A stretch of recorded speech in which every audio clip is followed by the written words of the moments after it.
Hi everyone, Cliff Baldridge here. So I wanted to show you this robot hand that I built. It's really incredible. This is a robot hand and it's clutching this money. I also have the smallest and lightest collaborative industrial robot right here, the MyCobot Pi, and I'm running RoboFlow in the back, which is incredible. So I want to show you this robot hand here really quick. And there are many ways I can control this.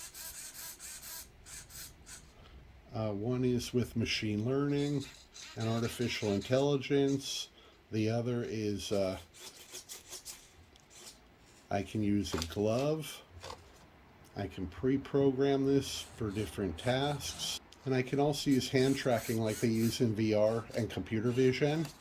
So I can actually just move my hands and it'll just mimic what I'm doing with my hands with the robot. And I just love this The Fun Magic Plasma Ball in the back and the Newton's Cradle I have back there. Did you know if you have a plasma ball like that in the back, a Tesla coil, a Tesla ball, you can actually plug that in and it interferes with electronic signals. So if you put that up against near a clock or a electronic device, you can actually change the time on the clock.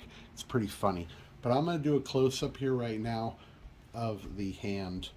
We have some videos on the MyCobot Pi, unboxing it, and the assembly. There's really no assembly except for attaching the base clamp and then turning on Raspberry Pi, showing you the programming there.